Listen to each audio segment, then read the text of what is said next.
আসসালামু আলাইকুম সুপ্রিয় দর্শক, সবাইকে প্রীতি ও শুভেচ্ছা জানাচ্ছি। আমি Shahidul Islam. BD politics news YouTube channel এ আমার কথা শুনবার জন্য আপনাদের সবাইকে অসংখ্য ধন্যবাদ জানাচ্ছি।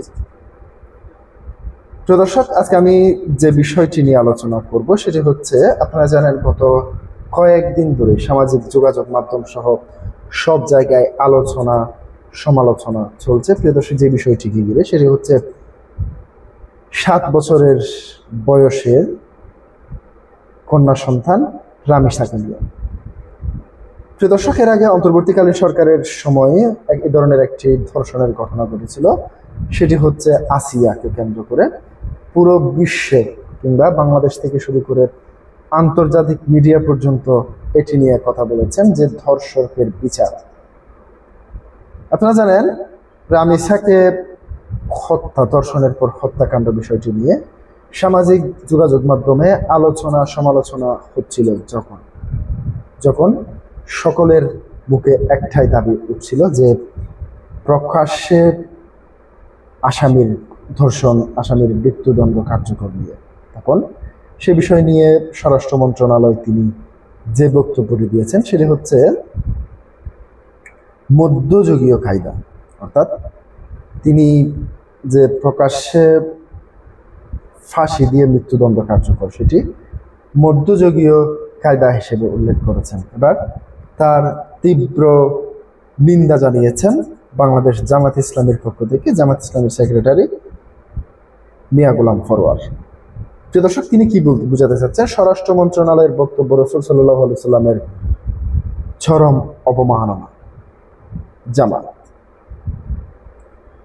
দর্শনের শাস্তি হিসেবে প্রকাশ্যে মৃত্যুদণ্ড ব্যবস্থাকে মধ্যযুগীয় বলায় স্বরাষ্ট্রমন্ত্রীকে তীব্র সমালোচনা করেছেন বাংলাদেশ জামাত ইসলামীর সেক্রেটারি মিয়া গোলাম ফরওয়ার। দাবি করেন এই বক্তব্য ইসলামী বিচার ব্যবস্থা ও মহানবী হযরত মুহাম্মদ সাল্লাল্লাহু আলাইহি সাল্লামের বিচার নীতির প্রতি চরম অবমাননা শামিল।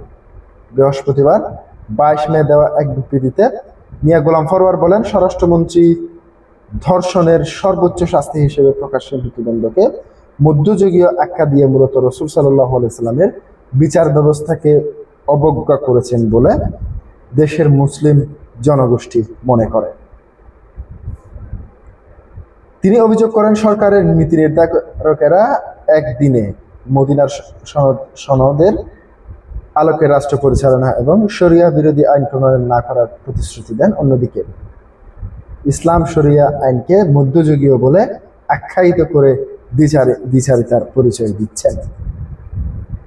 জামাতের এই নেতা আরো বলেন, স্বরাষ্ট্রমন্ত্রীর বক্তব্য দেশের ধর্মপ্রাণ মুসলমানের ইসলামী ধর্মীয় অনুভূতিতে আঘাত করেছে এবং সাধারণ মানুষের মধ্যে ক্ষোভ সৃষ্টি হয়েছে।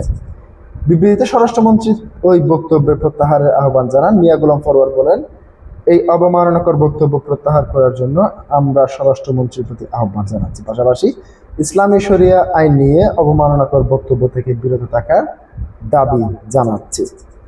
প্রিয় দর্শক, আজকে পর্যন্তই। আসসালামু আলাইকুম ওয়া রাহমাতুল্লাহ।